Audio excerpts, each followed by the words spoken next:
A lot of changes are happening, especially because of the Delta variant surge. Next, let's talk about this big passing of the $1 trillion infrastructure bill, handing Biden a bipartisan win. So the Senate passes massive infrastructure package that is the centerpiece of the Biden agenda. Legislation faces hurdles in the House before it can be voted, before it can be sent to Biden's desk and cement a major bipartisan achievement, meaning that this is just one step. Even though I took you through the whole process, all the procedural votes, the writing, which was drawn out way too long, this is still the first step. When it comes to the House, they could still not agree on things, they could still amend it, they could still change it, which can make this an even more long drawn out process. Here's a video explaining more about that and what happened with the vote. Madam President.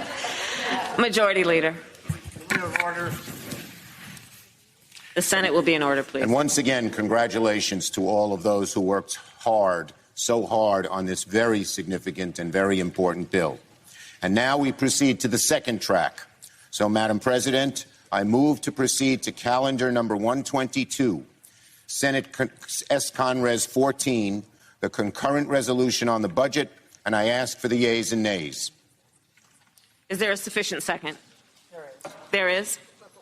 The clerk will call the roll. Ms. Baldwin. Mr. Barrasso. Mr. Bennett. Do you want to go? Mrs. Blackburn. Mr. Blumenthal. Okay. Vice President Mr. Harris Blunt. now presiding. Garrett Haake, let me come back to you for a moment. For folks who are watching at home or listening on their Sirius satellite radios, explain what we're seeing right now. Walk us through this sausage making.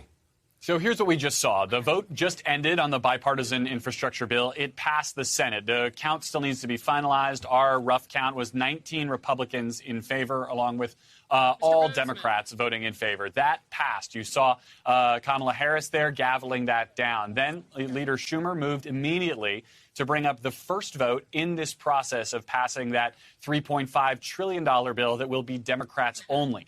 This vote is also Democrats only, or it can and most certainly will be. Needs just a 50-vote threshold to get started. This is called a motion to proceed, to get started on debating that budget resolution. So part of the reason Harris is in the chair is the possibility that she would have had to break a 50-50 tie. But, of course, we are down one Republican senator today. Mike Rounds of South Dakota is with his wife, who's receiving cancer treatment, so he could not be here today. That likely means Harris's role today will be purely ceremonial. She should not have to cast any tie-breaking vote. After the big vote, Biden praises McConnell for helping pass $1 trillion infrastructure bill, which is kind of funny, since they're kind of butting heads a lot. What President Biden said is, today we prove that democracy can still work, and there's more work to do. But I want to thank Senate Republican leader Mitch McConnell for supporting this bill, and I want to give a special thanks to Senate Majority Leader Chuck Schumer. Your leadership, Chuck, in the Senate was masterful. So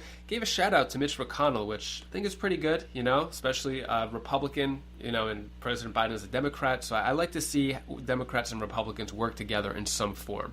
Next, now the next step for this is that Pelosi needs to move on the bipartisan package, which means that they need to get back from their 7-week vacation. The House left last week, left the mess of the bipartisan package up to the Senate. They got it done. What's the majority leader in the House, Steny Hoyer, said in a letter that lawmakers in the House chamber will return to session on August 23rd to consider the larger Democratic package, assuming Senate adoption this week. So he sent that letter August 23rd. They're not supposed to come back until September 20th. So this is definitely cutting their vacation short, and to have this vote on that. Also, in the second track, basically, this was a surprise here. I didn't expect it to happen so fast. But as soon as the vote happened in the Senate for the bipartisan infrastructure package, Chuck Schumer just went in right away, as I showed you in that clip before, and Senate approves framework of $3.5 trillion budget plan that would expand Medicare, tax credits, and climate initiatives.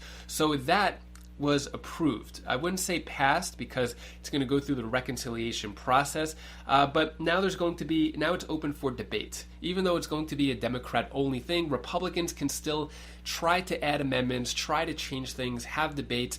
For example, here is a debate between Bernie Sanders and Senator Barrasso from Wyoming, talking about this reconciliation bill, going back and forth. Then we'll talk about the fourth stimulus check after. There will now be 2 minutes of debate, equally divided. Madam President, I'm offering this amendment to spare the country from the so-called Green New Deal. Look, the Green New Deal is not about protecting the environment. It's about making big government even bigger. This socialist scheme would destroy jobs. It will reduce the quality of life for the American people. Millions and millions of Americans will suffer. It would worsen already high inflation. It will drive a stake through the economy and eventually bankrupt the nation. Senate Democrats have made it clear that they want to use this reckless tax and spending spree to implement the Green New Deal. Just last night, Senator Markey of Massachusetts made this statement. He says, without question, the Green New Deal is in the DNA of this budget resolution. Let me repeat. He said, without question, the Green New Deal is in the DNA of this budget resolution. Instead of raising costs on energy, we should be working to lower the cost of alternative technologies and fuels through innovation, not taxation and regulation. So I would encourage a yes vote on the Barrasso amendment and reject the Job Green New Deal. Madam President. The senator from Vermont. Mr. Barrasso's amendment is interesting when he talks about the Green New Deal. The only problem is what he's talking about has nothing to do with the Green New Deal. Despite what Senator Barrasso says, the Green New Deal would not ship jobs overseas. In fact, it will create millions of good-paying jobs in the United States of America. It will not raise electricity prices. It will not make the United States dependent on dirty sources of energy from other countries. In case the senator from Wyoming has missed it, Oregon is burning. California is burning. Greece is burning. There is a drought hitting virtually every country on Earth. Newsflash, climate change is real, and the United States and other countries have got to address it. Madam President, as a supporter of the Green New Deal, I have no problem voting for this amendment because it has nothing to do with the Green New Deal. So what do you think about what Bernie Sanders said, what Senator Barrasso said? What do you think about climate change? We haven't really spoken much about that. It's kind of a politically divisive issue. What are your thoughts on climate change in general? Let me know your thoughts on that down in the comments below. Next, let's talk about a fourth stimulus check. Is another relief payment on the horizon?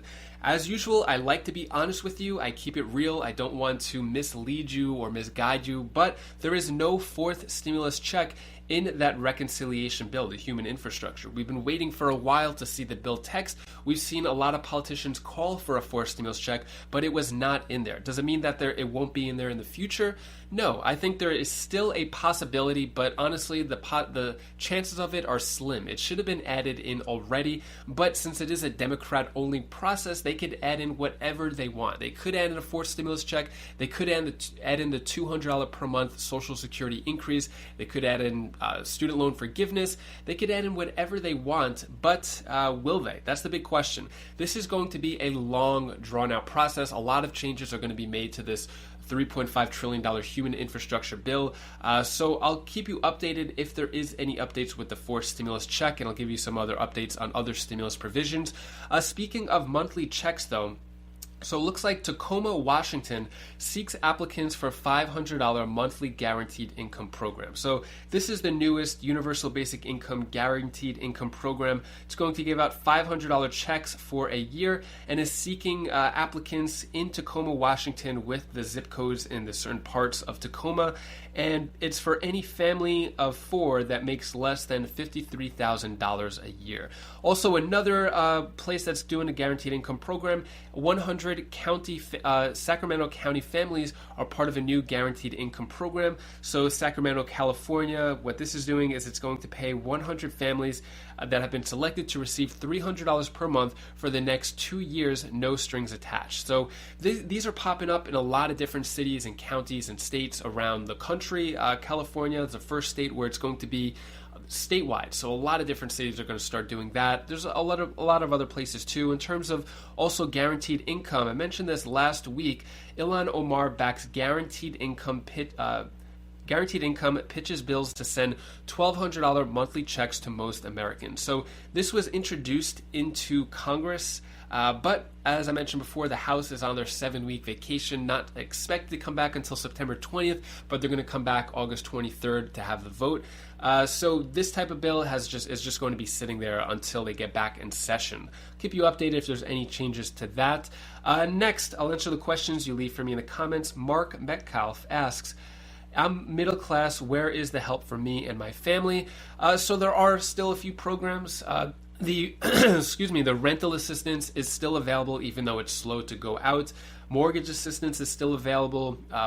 Child tax credits. If you're a family, there's child tax credits. Unfortunately, that general forced stimulus check has not been added or even mentioned about being added yet.